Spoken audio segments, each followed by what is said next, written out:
And I can't not look at the sign.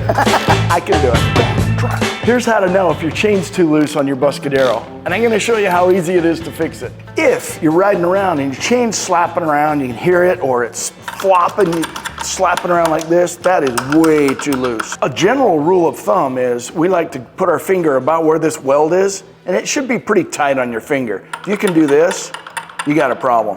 Okay, the first thing we're gonna do is take a 19mm socket and loosen up the axle nut right here. Put that on there, get it nice and loose. The second thing we're gonna do is this little axle adjustment bolt right here has a locking nut on it. We're gonna loosen that up.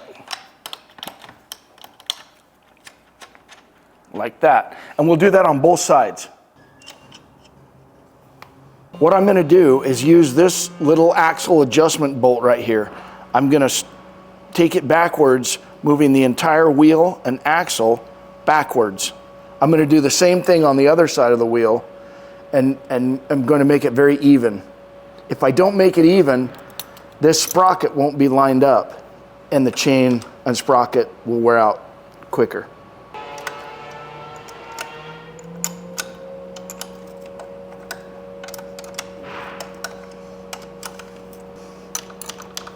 Now I'm going to do the exact same thing on the other side.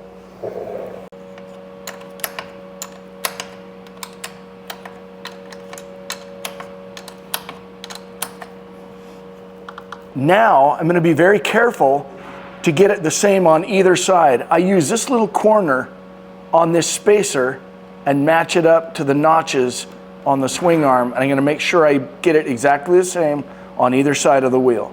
I like where the chain is right now. That's about right. And it looks like I'm just beyond that second notch right there. Hope the camera can see that.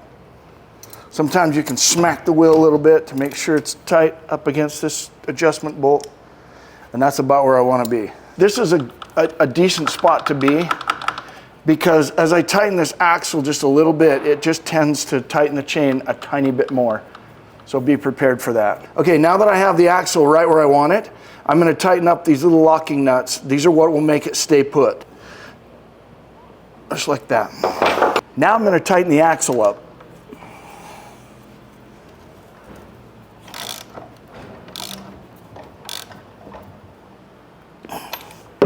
All right, some common sense tells us that we've got the chain tight.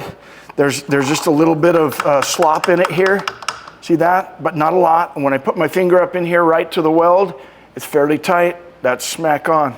That's a well-adjusted chain. And I got my notches lined up here so I know it's nice and even. Okay, this is a good time to talk about lubing your chain. This is a product I've used for years. It's really good, and here's why I like it. Not only is it a good lube, but it's chain wax. So it goes on liquid, but then it dries a little waxy and doesn't flip off and end up all over your leg and the fender. Maxima chain wax is my favorite. All right, I'm gonna spray a little bit of this on the chain, and I'm gonna roll the wheel while I do it. I'm trying to get an angle here that lets me get the chain lube on the chain without getting it all over the bike.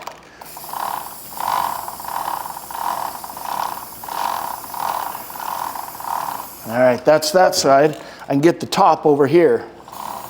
Again, picking an angle that isn't hosing down my rear rim and spokes and everything. And bam, that bike in about 10 minutes is ready to ride, and this will turn to a waxy lube that won't flip off and go all over the place. Maintenance is really important. These are the things that make the bike run better and last longer. My number is all over the website. If you have any questions at all, call me. I'd love to hear from you, and I can help you. And as usual, thanks for watching.